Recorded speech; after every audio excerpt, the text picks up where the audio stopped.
Ô, Glória! Maravilha! Apóstolo Gilson, que Deus abençoe grandemente a sua vida, seja bem-vindo.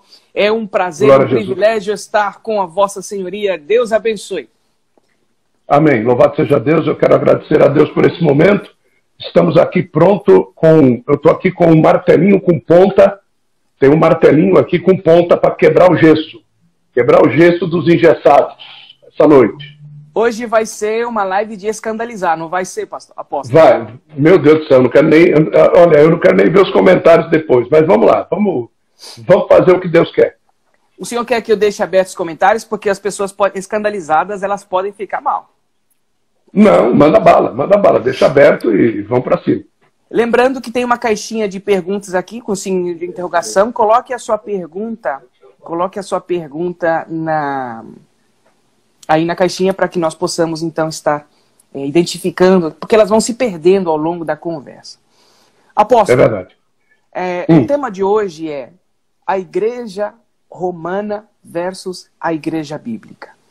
E dentro desse tema, é possível que nós, Igreja Brasileira, estemos sofrendo de uma influência que não seja bíblica? Olha, no meu ponto de vista, nós deveríamos recorrer aos primórdios, ao princípio. Quando nós passamos por um processo histórico chamado Segunda Cisma, nessa Segunda Cisma foi que ocorreu o aparecimento das igrejas, que hoje são a base de todo o sistema cristão brasileiro.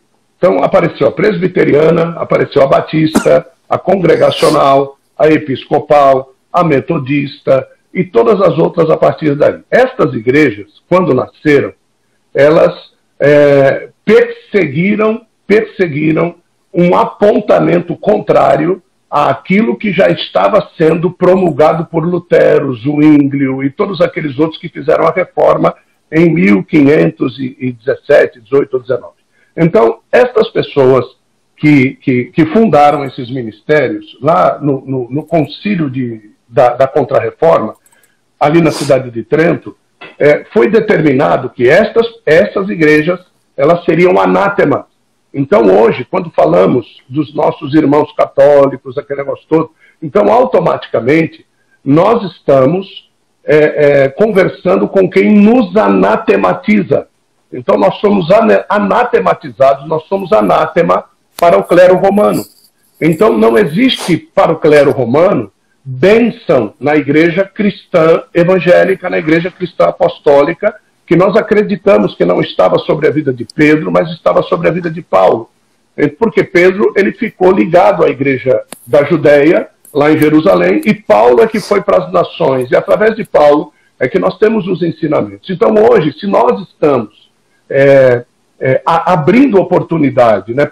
Hoje, por exemplo, é uma data que é um feriado, né?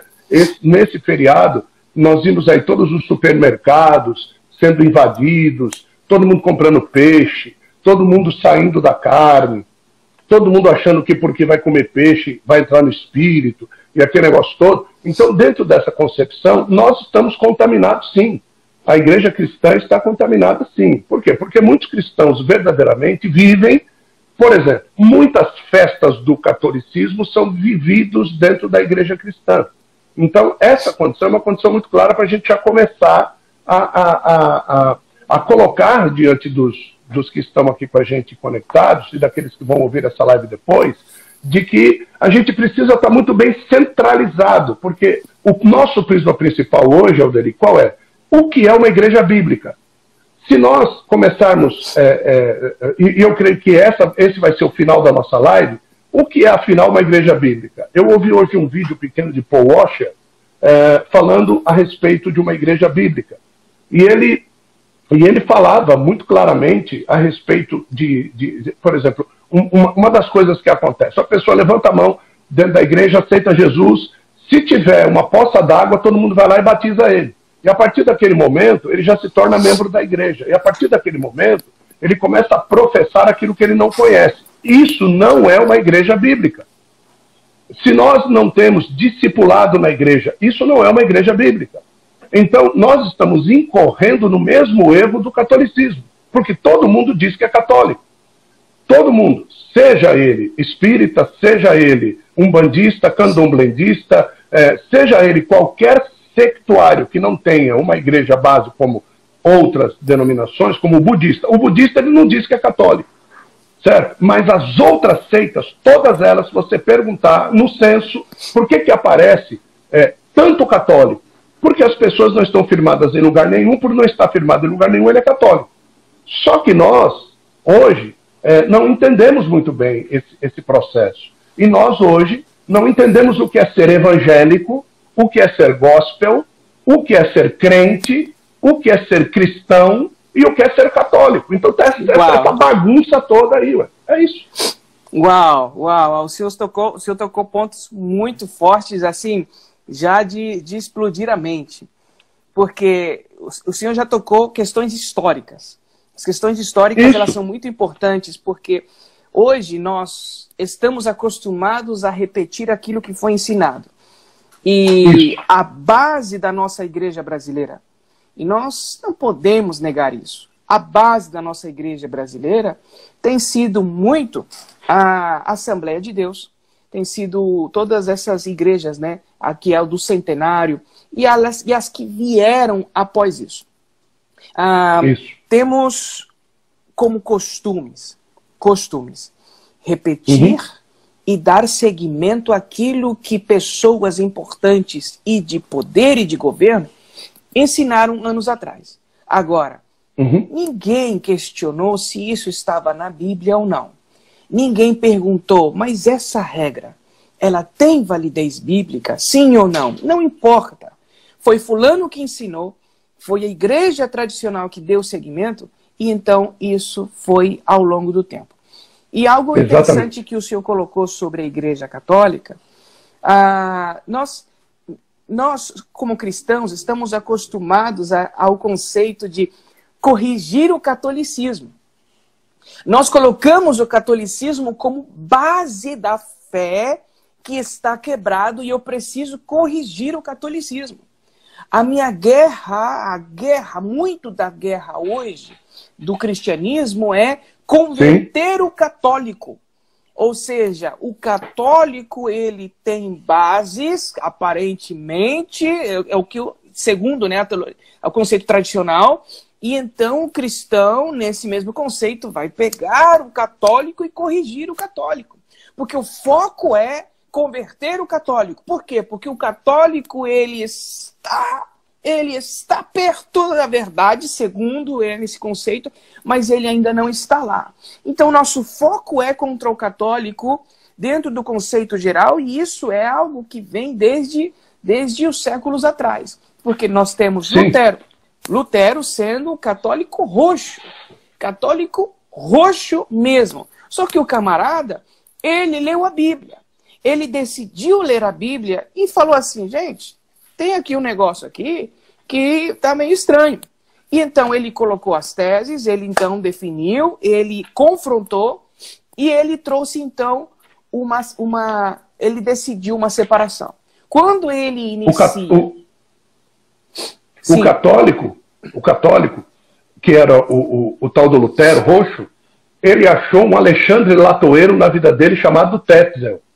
Esse Tetzel, que era o porta-voz tesoureiro da construção da igreja de São Pedro, que é a igreja sede lá em Roma, esse cara, quando ele dizia a seguinte frase, assim que a moeda tilintar nos cofres de Roma, as almas que estão no purgatório ascenderão aos céus.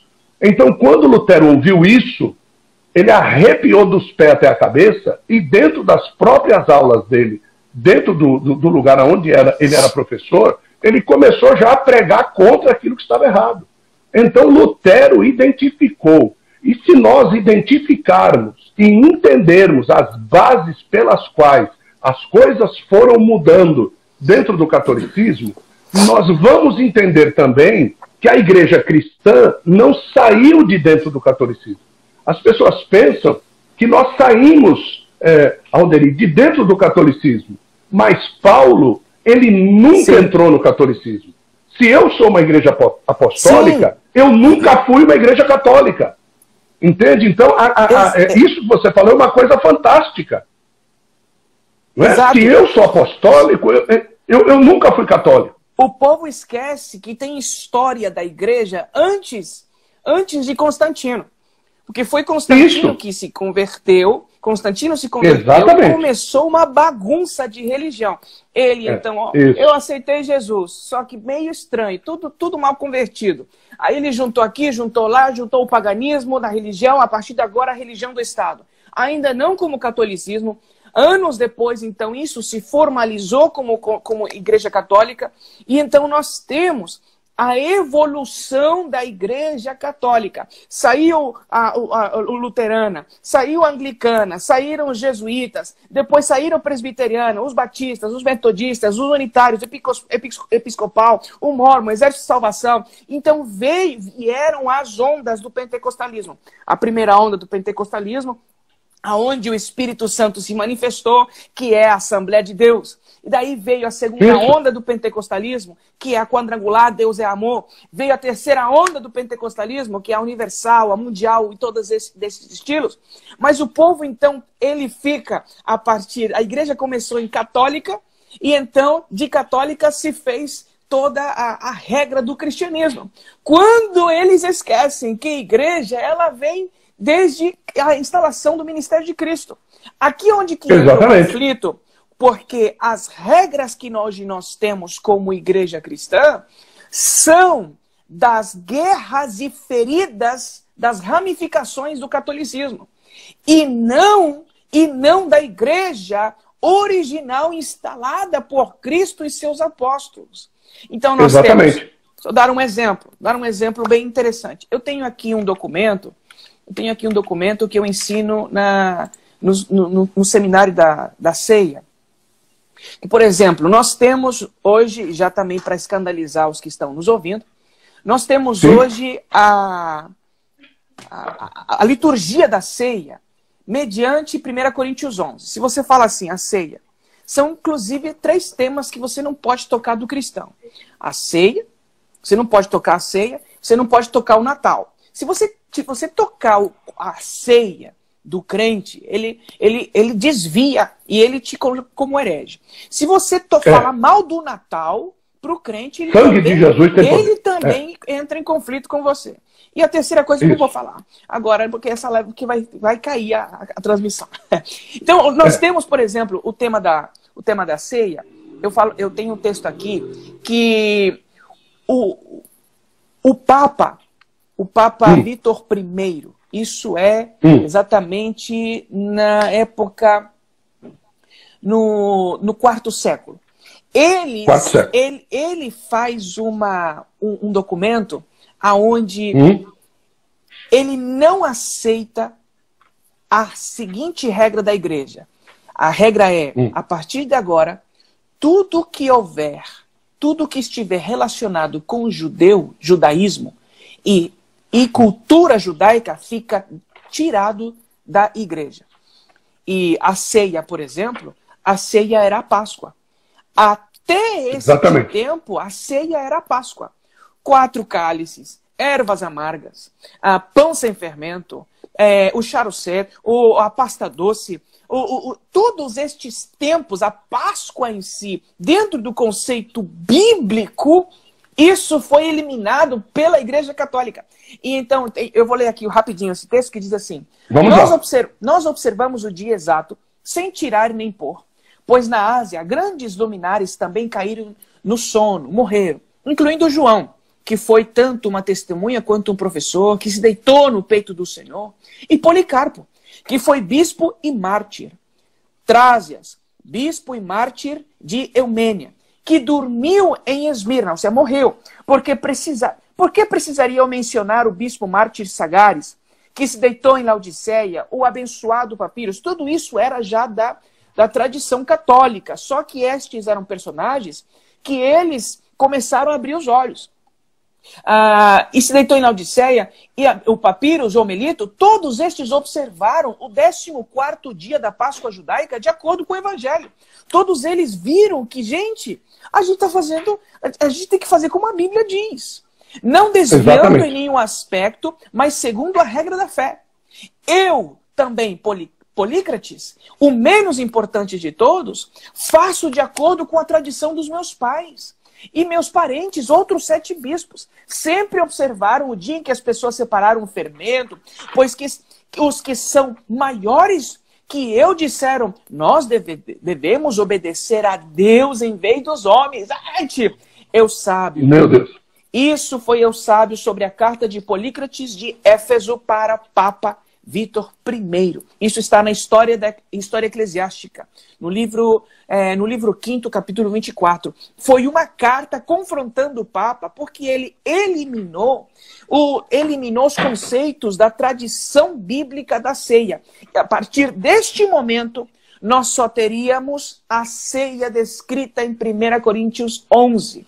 É somente pãozinho, qualquer pão, e o suco de uva ou vinho e vambora. Não há mais ervas amargas, não há mais pasta doce, não há mais 4 cálices, não há mais o conceito da Páscoa uma vez por ano. Tudo isso foi eliminado, foi substituído. Isso. Nem considerar mesmo as crianças como parte da liturgia, porque o próprio livro de Êxodo diz, quando os seus filhos perguntarem, que rito é este? Dirás para as crianças. Então as crianças têm que participar da Páscoa. As crianças têm que participar da ceia. E quando o cordeiro foi ordenado que o cordeiro fosse morto e o sangue fosse passado pela porta, a família inteira deveria fazer parte da Páscoa. Essa é a primazia. A família inteira. E uma outra coisa que acontece muito nas igrejas é que quando os pais estão tomando ceia, os filhos estão lá na escolinha.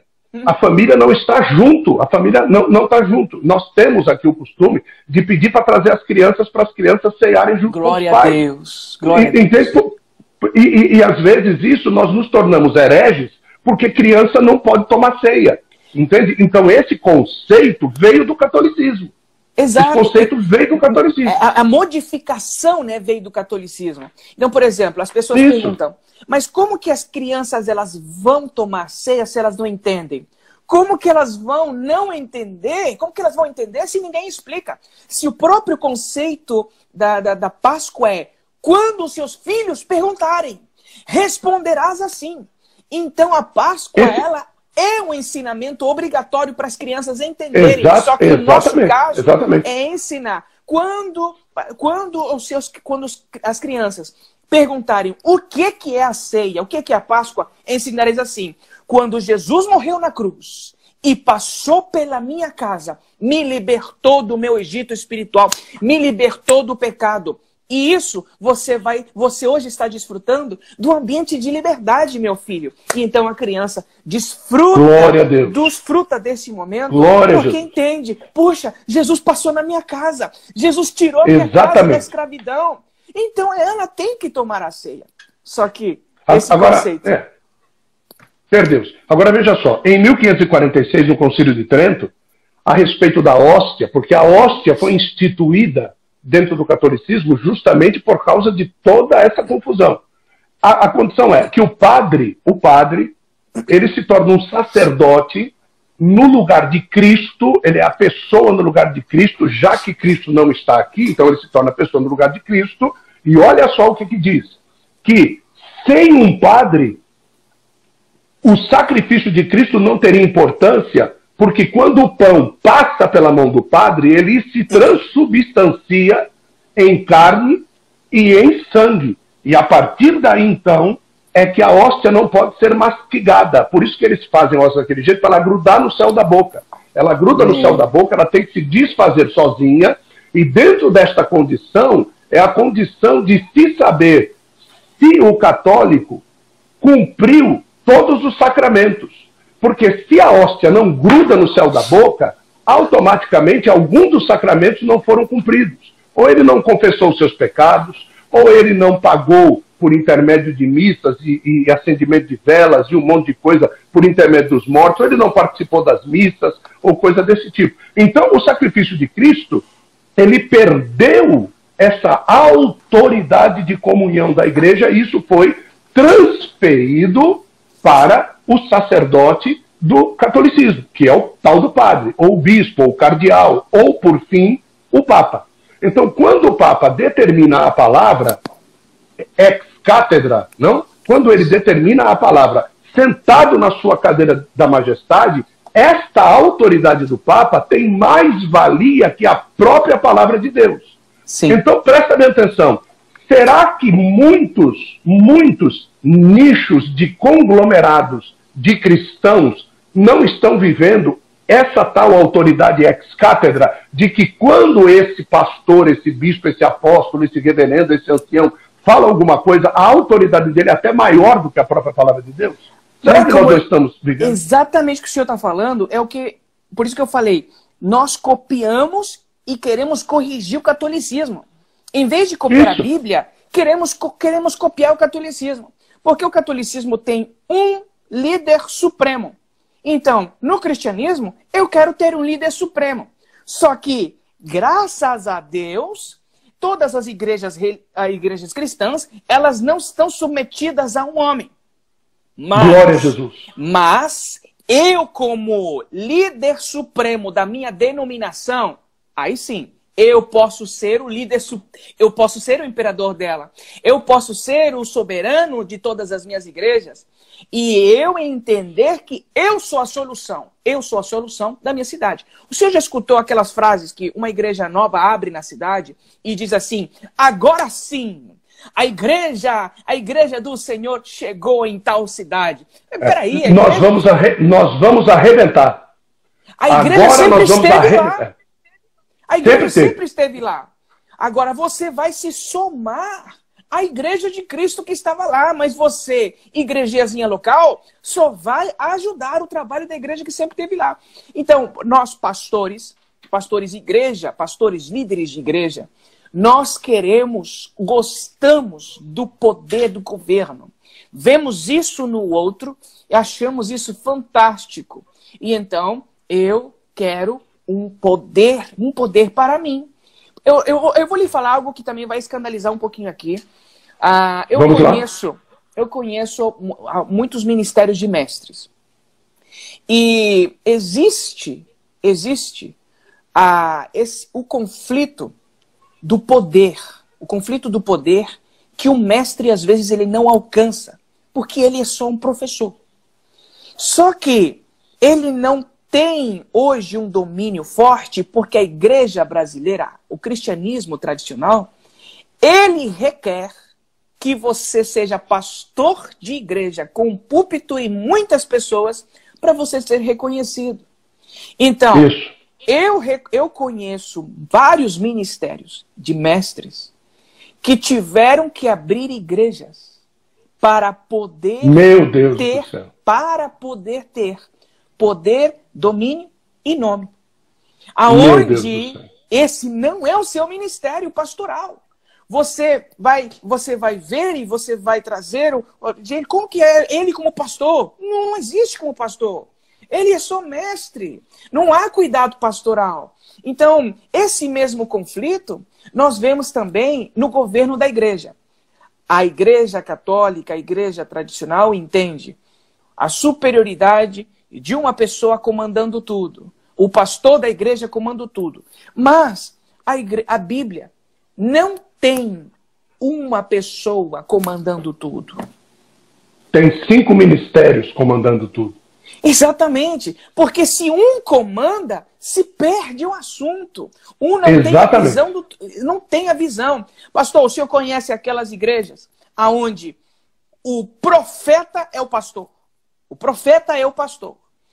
Ele não tem a visão dos 5 ministérios apostólicos, o profeta é o pastor. Ou seja, é aquela igreja que é só expulsar demônios, só profecia, é só milagres, é só unção, 3 unções, 5 unções, 7 unções, 20 unções, campanha atrás campanha, revelação, é só isso. Ministério é só isso. Porque o profeta é o pastor. Tem aquela igreja onde o evangelista é o chefe. O evangelista, somente o evangelista é o chefe. Onde é só evento. Isso. Evento. Evento. Trazer famoso, trazer cantor, trazer aquilo outro. Exatamente. Cobrar grátis e negócio. Tem aquela igreja onde o mestre é o pastor.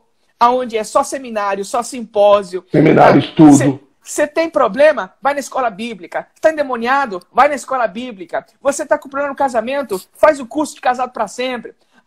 Vai fazer teologia. Onde o apóstolo é o pastor, onde o apóstolo, somente o apóstolo é pastor, é só missões, só igreja, é só igreja. Ele viaja o tempo inteiro, não está nem aí com a igreja.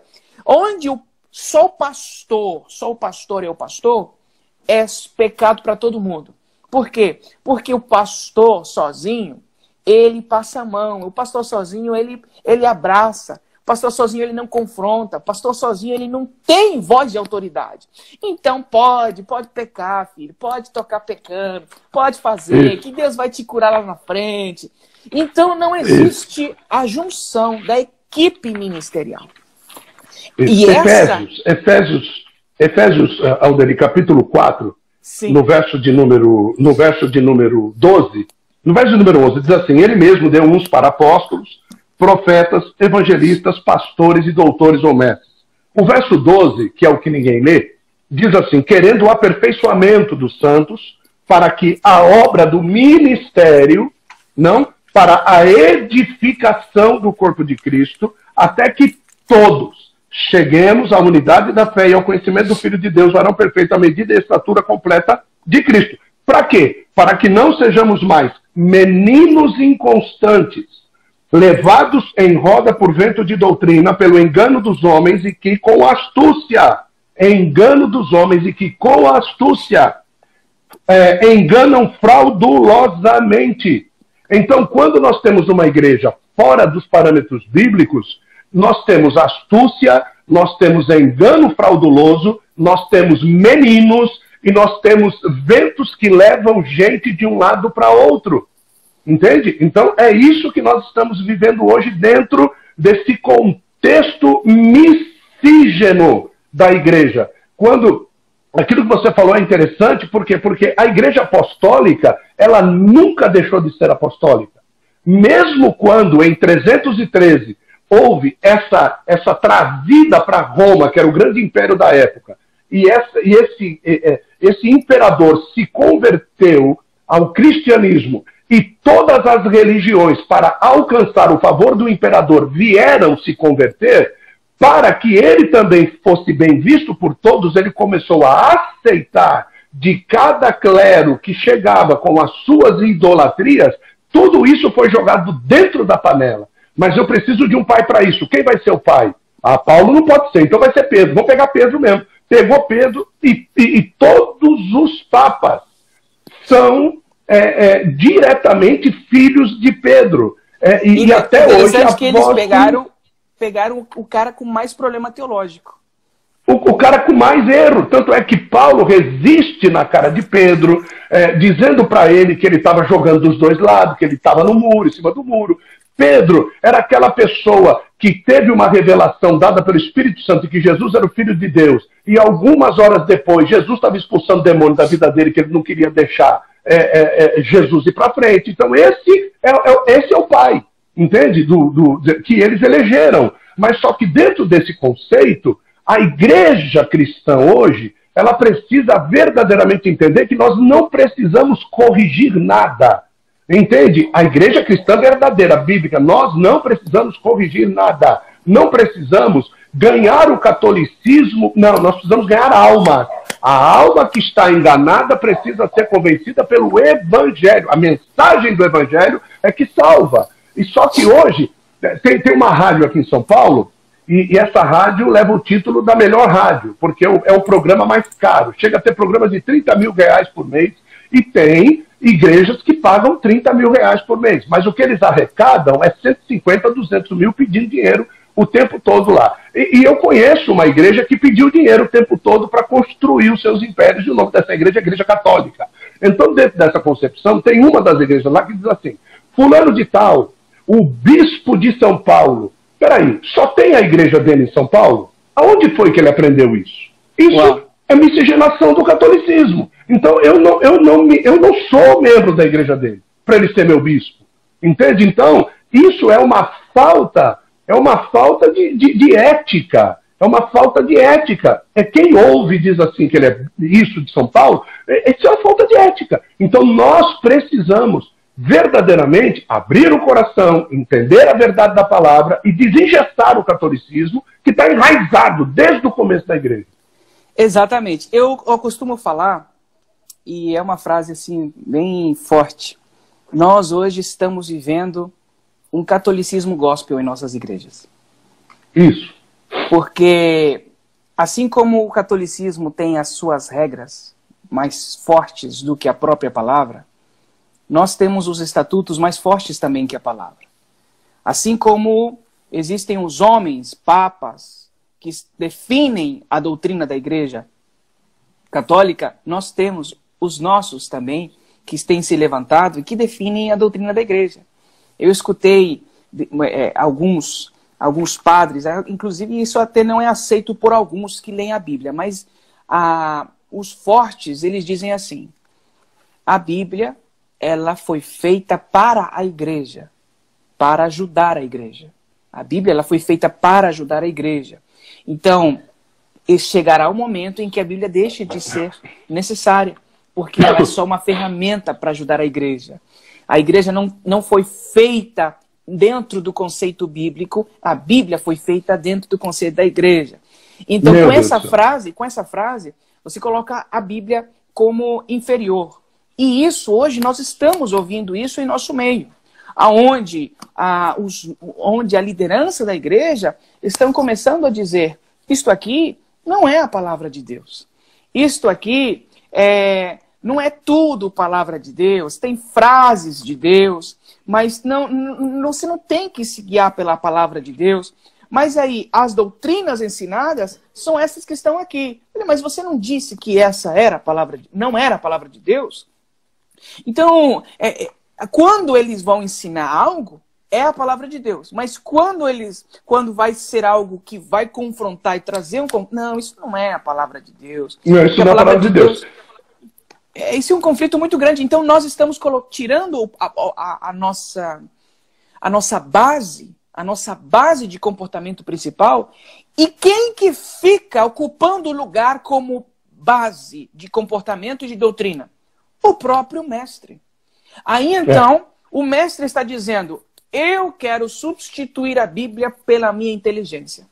Se você não entender a Bíblia, eu te ensino. Porque a Bíblia, ela tem erros, a Bíblia, ela tem conflitos. Eu tenho um entendimento melhor. Quando nós pegamos a base doutrinária da Igreja Católica, o próprio nome da tradução que eles levam como sendo a literal deles é a tal da Vulgata Latina. A Vulgata Latina quer dizer uma linguagem vulgar para que os vulgares venham a entender. Por isso, e quando eles vão falar de Vulgata Latina, eles fazem um concílio e acrescentam livros apócrifos dentro do conceito básico daquilo que foi tido como bíblico, e eles então trazem a vulgaridade. Bom, estamos falando de catolicismo. Agora veja só, nos dias de hoje, o que a gente faz? Vamos tornar a linguagem da Bíblia vulgar para que todos possam entender a linguagem da Bíblia. Porque a linguagem da Bíblia é muito difícil de se entender. Então, por ser muito difícil, vamos criar uma Vulgata Gospel. E através da Vulgata Gospel, todo mundo vai entender. Mas nós não queremos nos preocupar, sabe por quê? Pela falta dos mestres em ensinar o povo a entender a linguagem de Deus. Aquilo que Deus falou como ele deveria. Então nós baixamos o nível da palavra, erramos nas traduções abruptamente e confundimos a vontade de Deus e desviamos a igreja do seu nicho principal, que é a santificação, a verdadeira adoração, o verdadeiro posicionamento do casamento. Então, tudo aquilo que se torna heresia vinda de dentro da igreja cristã foi em cima de traduções erradas e dessa gospelização da tradução, que é a Vulgata Gospel. Então hoje nós temos 6 ou 7 traduções aí que não dá nem para abrir para ler.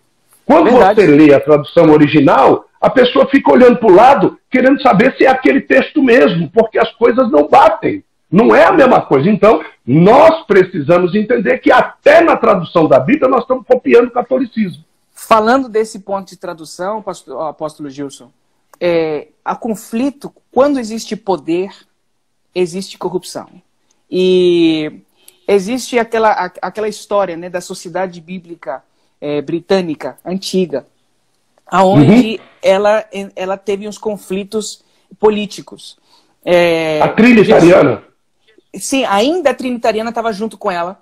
E então, eles, a trinitariana, um grupo lá dentro continuou acreditando que Deus é Pai, Filho e Espírito Santo. Só que guerra política e pressão política fez que eles colocassem como... Não, nem todo mundo acredita nisso, mas nós somos os responsáveis das Bíblias do mundo. Falei, como assim? Então, o grupo trinitariano se separou, formou a própria Sociedade Bíblica Trinitariana, que levou esse nome para colocar, nós acreditamos na Trindade. E o outro grupo, a Sociedade Bíblica Britânica, ela cresceu tanto pela politização, tanto da questão política, a questão de aceitar ideias, religiões, conceitos doutrinários diferentes, como o próprio Constantino fez no ano 300, e então se tornou a que representou a Sociedade Bíblica do mundo, tanto que levou Sociedade Bíblica Mundial. E a liderança dessa Sociedade Bíblica Mundial, ela é uma liderança cheia de conflitos. Por exemplo, eu tenho aqui, temos o nome Bruce Metzger. Ele foi um dos líderes da Sociedade Bíblica Mundial, que depois se tornou Sociedade Bíblica Unida, e que depois que é a mãe da Sociedade Bíblica do Brasil. A Sociedade Bíblica do Brasil é filha desses caras. E este, por exemplo, Bruce Metzger, ele nega a veracidade do Gênesis. Então, nós temos, ele chama o Antigo Testamento de mito, e são os que representam a Sociedade Bíblica e que estão lá traduzindo.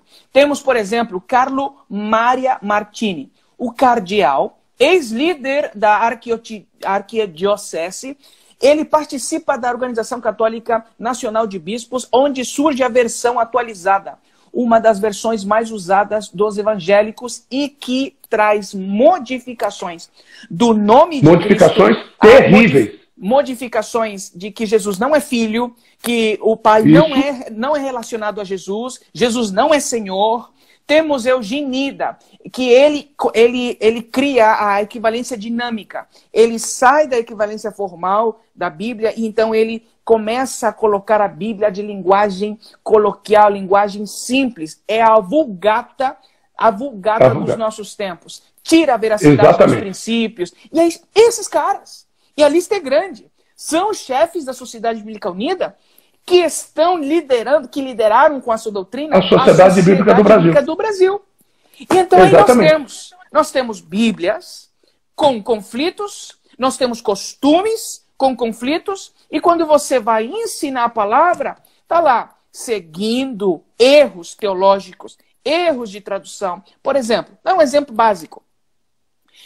Nós acreditamos que Deus não tira dons. Nós acreditamos que o presente de Deus não é tirado. Por que acreditamos nisso? Porque o texto de Hebreus diz assim, porque o dom e o chamado de Deus são irrevogáveis. Essa é a tradução que está colocada lá. Tradução. Mas a palavra original diz assim, o chamado e o dom de Deus foram dados sem arrependimento. Que são coisas completamente diferentes. Deus deu um presente e não se arrependeu de ter dado. Mas nós temos em toda a Bíblia Deus tirando presentes. E eu tenho muitos textos onde está lá, e eu vos tirarei da terra que te dei de presente. Por aí, se Deus deu de presente, ele vai tirar um presente? Deus tirou o reino de Saul. Deus ameaçou tirar o reino de Salomão, que deu a ele desde a era do seu pai. Deus tirou Israel. Deus tirou a terra prometida de Moisés. Gente, Deus tira o presente que Deus quer. Eu dou um celular para o meu filho de presente. Eu dou um celular de filho. Eu não me arrependo de ter dado. Mas se ele se portar mal, eu tiro. Por quê? É dado sem arrependimento. Isso. Quando nós pegamos o Salmo de número 23, verso número 1, um dos maiores erros, que é: o Senhor é meu pastor, nada me faltará. Nada me faltará. Nada me faltará. A partir desse momento, eu coloco Deus na parede e digo: na tua palavra está dizendo que isso aqui não pode me faltar. Só que a verdadeira tradução... O que é mais importante são as coisas. Isso, as coisas são mais importantes que Deus. A verdadeira tradução diz: o Senhor é meu pastor, não me falta. Quem não me falta? O Senhor não me falta. Ainda que eu ande pelo vale da sombra da morte, não temerei mal algum. Por quê? Porque não me falta. O Senhor estará comigo, sua vara e o seu cajado me consolam, e assim por diante. Me conduz a passos verdejantes, a águas tranquilas. O Senhor não me falta. Mas a tradução cria uma dependência de Deus a nós. Não somos nós que somos dependentes de Deus. Então, sim, as grandes heresias, os grandes centros heréticos, por exemplo, a Metropolitan Church, que fala a respeito da possibilidade de casamento entre homem e homem, mulher e mulher, e isso tudo são erros de tradução, erros sistematizados. Mais do que erros, são manipulações de traduções intencionais das sociedades bíblicas. Isso, mas só que isso não é só da Metropolitan Church. Nós temos, e eu acredito que você conheça, nós temos grandes mestres, mas que muitas vezes, pelo seu grande potencial de mestria, eles conduzem as traduções ou os estudos para caminhos que eles querem conduzir e não está escrito lá. O tradutor sempre vai levar o texto diante daquilo que ele acredita e aquilo que ele está. Porque eu já vi muitos tradutores não entendendo o texto, mas eles têm que dar uma invençãozinha ali, porque ele não entendeu, porque aquela tradução, naquela palavra original, vai em contra da teologia dele. Mas ele não pode abrir mão do erro que ele já ensinou, e ele então diz, não, e aí ele força a barra, ele força o texto. E está lá, mas continua errado. Continua um texto errado, fora do texto original, que fere a palavra e fere a situação. Bom, pode falar. Não, eu ia falar, por exemplo, e hoje, a nossa vida cristã, ela tem a base de traduções. Por exemplo, se você falar que a Bíblia, ela é uma Bíblia escrita por judeus, o cristão já fica escandalizado. Peraí, a minha Bíblia não foi escrita por judeus. A minha foi escrita por quem? Jesus foi quê? Jesus foi chinês? E aí então, nós vamos estudar cultura judaica para entendermos a palavra de Deus de forma genuína. Aí, por exemplo, outro dia eu estava lá em São Paulo, aí estavam lá, porque fomos lá e nós fomos na quebrada. Falei, nós fomos na quebrada. Então, eu escrevi aqui, fomos na quebrada. Lá um russo pegou o meu texto e então ele traduziu. O Alderi, ele foi em um ambiente de pedaços, aonde ele estava despedaçado. Então, nós brasileiros, queremos entender a Bíblia, que foi escrita por judeus, em uma linguagem judaica, em um idioma hebraico, e com um dicionáriozinho. E rejeitamos a cultura judaica. Por quê? Porque isso é instalação católica. É instalação papal. E você tem que rejeitar o catolicismo. Não pode ter elementos... Você tem que rejeitar o judaísmo, tem que rejeitar a cultura judaica, tem que rejeitar Israel. Você não pode ter nenhum elemento judaico e você só precisa de dicionário. Jamais vai alcançar o entendimento genuíno da palavra de Deus. Alderi, no levantamento de Lutero, quando Lutero escreve as 95 teses, ele passeia por toda a Bíblia, dentro de 95 teses, batendo num assunto só. O tal do Tetzel, o tal das indulgências, o tal de tirar a gente do purgatório e de poder levar para o céu e aquele negócio todo, não sei o quê. Só que quando ele vai falar a respeito do que ele acredita, ele lança 5 solas. Nas 5 solas, nós temos lá sola fide, sola escritura, solo Cristo, sola gratia, sola Deo gloria. Quando ele fala a respeito de fé, de escritura, de Cristo, de graça e de adoração, de sistematização de uma vida dependente totalmente de Deus, então aí ele escandaliza. Por quê? Por que ele escandaliza? Porque se a nossa igreja bíblica seguisse isso aqui, nós não teríamos problema doutrinário. Certo? Nós não teríamos problema doutrinário. Hoje, aí os líderes da igreja têm que abrir mão do poder. Porque a Bíblia diz que o governo tem que ser. O governo da igreja é grupal e não individual. O trono exatamente. É pelo grupo. Aí o líder, ele vai perder trono. Então o que ele faz? A mesma coisa que a Igreja Católica. Ele elimina a possibilidade da pessoa entender a Bíblia, porque se a pessoa estudar a Bíblia, ela vai entender que o pastor está errado. Isso. E aí você entende a manifestação hoje de uma palavra de 30 minutos sobre um altar, são 20 minutos de língua estranha, 10 minutos daquilo que eu não sei o que foi, e depois eu pergunto o que foi que Deus falou, sabe que eu não sei porque o poder era demais. Então essa condição hoje é algo que nós estamos vendo para tudo quanto é lado. É só você pegar... Você sabe para que veio? Olha só, você sabe por que essa pandemia veio? Essa pandemia não veio para matar. Essa pandemia veio para trazer vida. A igreja tinha que acordar.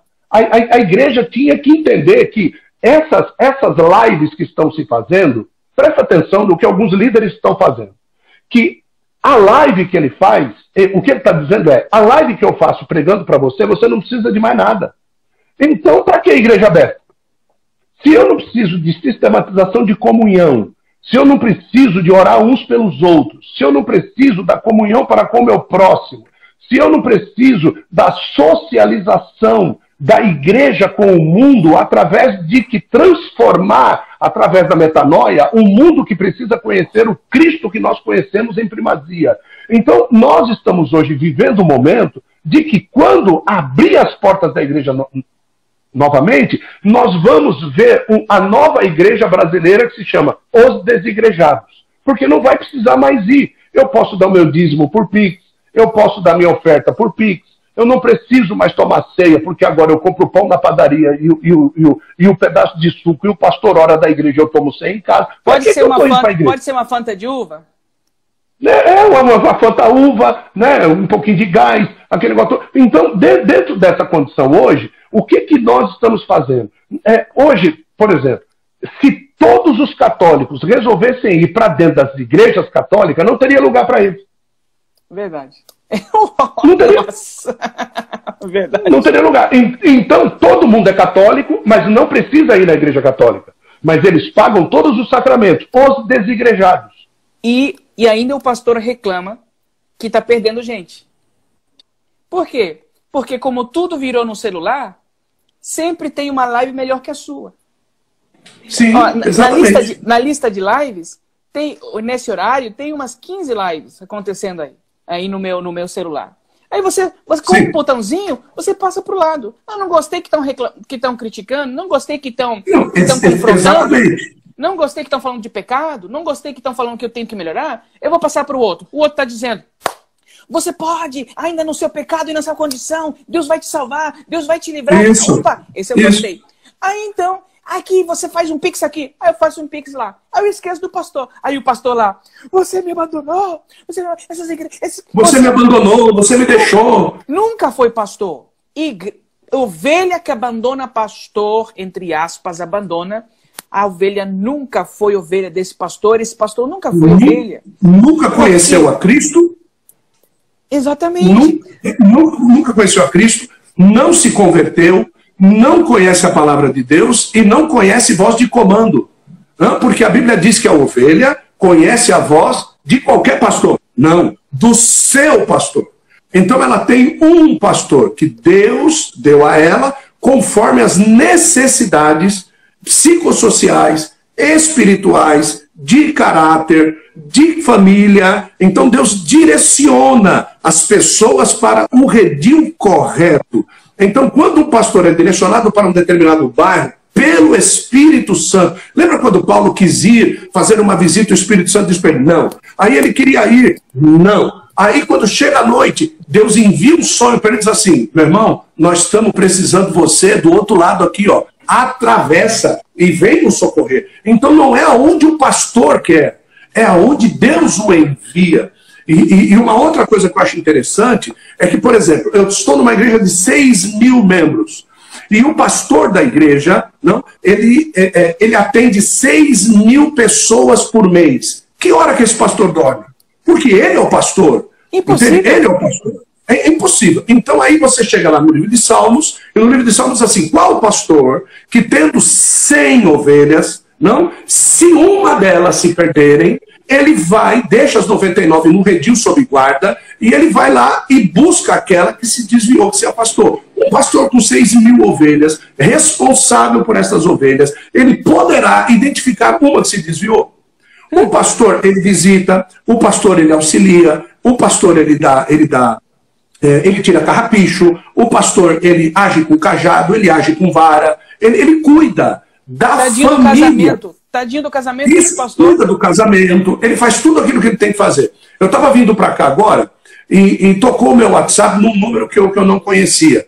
Eu apontei para o celular, a bispa Adriana pegou o celular, né? E ela começou a atender a pessoa. A pessoa mora aqui perto do nosso ministério e ela ficou sabendo que nós estamos com um projeto de socorrer famílias com relação à alimentação, de distribuir alimentação. Estamos fazendo um levantamento disso e distribuindo isso, cozinhando, distribuindo. Essa pessoa disse: eu fiquei sabendo, eu sou cristão de tal igreja, assim, assim, assim, e eu gostaria de que vocês me ajudassem. Sabe qual é aquela vontade que dá de perguntar? Será que não dá para ver lá se o fulano, não sei o quê?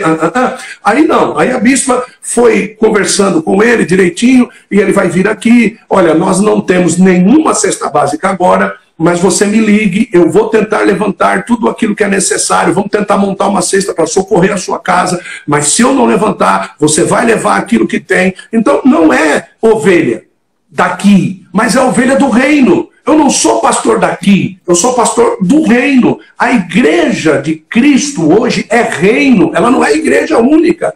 Ela está como igreja local em vários lugares. Mas os pastores precisam entender que o meu CNPJ não me separa do CNPJ da Rocastel. Então, mas, pastor, isso é algo que uma das lutas maiores que nós temos. Eu já estive em igreja onde eu comecei projetos, onde o pastor falou assim: Alderi, mas quem vai se beneficiar disso? Falei: um reino, pastor, um reino.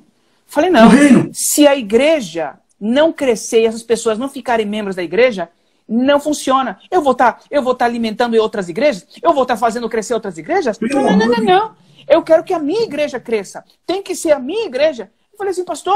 Falei: não, senhor. Meu Deus. Então, esse tipo de coisas, o reino. Aí as pessoas falam, os pastores falam: é em benefício do reino. Só que esquecem de falar do reino dele mesmo, do reino daquele pastor. Às vezes as pessoas ficam perguntando para mim: o senhor, porque teoricamente os pastores hoje acham, os pastores que se tornam pastores desta tal vulgata gospel, eles se tornam pastores assim: Deus dá-lhe um dom de pregador da palavra, ele está afirmado num determinado ministério, aí ele faz um culto na casa dele, 3 pessoas aceitam a Jesus. Quando 3 pessoas aceitam a Jesus na casa dele, essas 3 pessoas chamam mais, ele tem 20 pessoas, aí ele cisma de tirar uma oferta. Quando ele tira a oferta lá na casa dele, ele vai ver que a oferta, num dia de culto por semana, deu 2/3 do salário dele. O que ele faz? Se eu fizer 4 cultos por semana, eu já fui promovido dentro da minha própria casa. Deus me chamou para a obra. Deus não te chamou para a obra coisa nenhuma, vagabundo. A Bíblia Sagrada não fala a respeito disso. Então, muitas das igrejas, que não são denominacionais, mas são esses nichos pequenos de igrejas cheias de heresias e que precisam estar cheias para a manutenção da sua própria liderança, do seu próprio trono e do seu próprio governo. Quando você vai procurar a vida do cabra desse, ele é divisor, ele saiu da igreja, ele abriu porque ele não é entendido em lugar nenhum, nenhuma igreja reconhece o ministério dele, então ele tem que abrir o ministério dele. Então, a partir daí, é que você vê essa miscigenação. Você acha hoje crentes mais prestadores de serviço sobre os montes do que na própria igreja dele. Lá no monte, gente leva violão, gente leva tabaco, gente leva pandeiro, gente estica o lençol no chão para sentar, gente acende a fogueira para queimar pedido, e na igreja dele não movimenta a mão para nada. Então tem pessoas que servem mais ao exterior, que não tem nome, do que aquilo que tem que servir. Então isso é isso que está acontecendo. O que o senhor falou sobre a pandemia é algo que eu acredito fortemente também. Eu tenho visto isso como Deus trazendo limpeza. Limpeza. A igreja está focada nos eventos. A igreja está focada no LED. A igreja está focada no microfone. Igreja, eclésia, chamados para fora. A igreja estava dentro. Sabe o que Deus fez? Fechou dentro. Vamos embora. Vamos ser igreja agora. Agora eu quero ver quem é que vai para fora. Agora os pastores não sabem ser eclésia. Então, gente, agora o que a gente faz? Não temos eventos mais. Eu investi tudo em cadeira, investi tudo em LED, investi tudo em ar-condicionado, investi tudo em projeto do ministério tal. E agora, o que se faz? Irmão, vai ser pastor? Exatamente. Ser pastor? O que é isso? Ser pastor não é pregar no final no culto, em domingo? Não é isso. Aí então as igrejas fecham. As igrejas fecham. Os pastores são limpados. Deus tira pastores. Deus elimina. Deus diz, com licença você, com licença você, com licença. Ai, o inimigo está se levantando contra a igreja. Não, Deus está limpando. Porque agora é o tempo da igreja ser igreja. É o tempo da eclésia ser para fora. É o tempo que a igreja tem que atingir lá fora. Dá graças a Deus que nós temos este tempo aonde estamos fechados, aonde podemos prestar atenção. Pior que a minha esposa é gente bacana. Pior que o meu vizinho está precisando mesmo. Pior que meus pais estão precisando de uma visita mesmo. Vamos ser cristãos, vamos ser justos, vamos aprender sobre o tzedekah, vamos aprender sobre a misericórdia, vamos aprender sobre a fé. O próprio texto vai dizer, gente, Jesus mesmo dizendo, vocês dizimam, continuem dizimando, tá? Mas não esqueçam da fé, da misericórdia e da justiça. O próprio texto de Isaías, que nós lemos, obedeceres, comerás do melhor da terra. Só que até muda a voz quando vai falar. Nos versículos anteriores, nós não gostamos de ler. Diz assim, eu tenho nojo das suas ofertas, eu tenho nojo dos seus dízimos, eu tenho nojo das suas reuniões, porque você abandonou a viúva, abandonou o órfão, abandonou o necessitado. Você não fez justiça. Comece a aplicar justiça. Obedeça a isso. E comerás do melhor da terra. Não, mas aquela parte a gente ignora. A igreja hoje, a igreja romana que nós temos, é pegar versículos isolados para aplicar a nossa doutrina. E quando a igreja bíblica entra em cena, a igreja bíblica diz assim, festas. Espera aí, eu estou recebendo convites para fazer uma Páscoa de coelho na minha igreja. Eu estou recebendo convites para colocar uma árvore de Natal no púlpito da minha igreja. E eu rejeito as festas de Deus, que Deus diz assim, estas são as minhas festas. Estas são as minhas festas. E todas elas remetem a quem, Aldeir? A Cristo. Cristo. No milênio, Cristo vai obrigar todo mundo a cumprir elas. Vai ter que ir na festa dos tabernáculos. Se não for, Deus não vem como chuva sobre a vida deles. Entendeu? Agora presta bem atenção. O que diz Cantares de Salomão, capítulo 6. Cantares de Salomão, capítulo 6, verso 8, a respeito da igreja bíblica. 60 são as rainhas, 80 as concubinas, e as virgens são sem número. Mas uma é a minha pomba, a minha imaculada, a única de sua mãe e a mais querida daquela que deu à luz. Vendo-a, as filhas lhe chamarão de bem-aventurada, as rainhas e as concubinas as louvarão. Então, aí diz assim, quem é esta que aparece como a alva do dia, formosa, ó glória, como a lua, brilhante como o sol, formidável como um exército com bandeiras. Essa é a igreja de Jesus Cristo. Essa é a igreja bíblica. Existe lá, ó, rainhas, existe concubinas, aquelas que substituem nos momentos que é necessário. Existe as rainhas, as vastis por aí. Existe virgem sem número, trazendo para si essa idolatria sobre alguns costumes que ele tem, e põe véu, e põe isso. Eu sou mais santo do que você, eu sou mais puro do que você. Exatamente, mas só que pomba do Senhor é uma só. Então, se eu não começar a entrar em comunhão, a entrar em acordo, a viver como corpo, porque o pé direito não pode dizer para o pé esquerdo, eu vou para a direita e você vai para o esquerdo. Senão o corpo vai dividir no meio. A mão direita não pode dizer que vai fazer o aceno e a mão esquerda puxa a mão direita, porque ela não pode fazer o aceno. Se nós não começarmos a viver a comunhão da noiva real de Cristo, o arrebatamento da igreja vai ser uma surpresa que vai deixar nego esperando e orando muito, viu? Para que a série Deixados para Trás seja verdade. Viu? Porque se o pastor, durante a vida dele, não conseguiu pregar a palavra, vai ser no juízo que ele vai pregar? Sangue de Jesus tem poder, rapaz. Então, essa série tem trazido a esperança de que possa se continuar fora dos limites da igreja verdadeira e mesmo assim ainda se ter misericórdia. É isso aí. Na grande tribulação não vai ter lives. Eu quero ver o anticristo deixar eu fazer live na grande tribulação. Pastor, que tema maravilhoso. Nós temos que dar continuidade, né, nesse tema.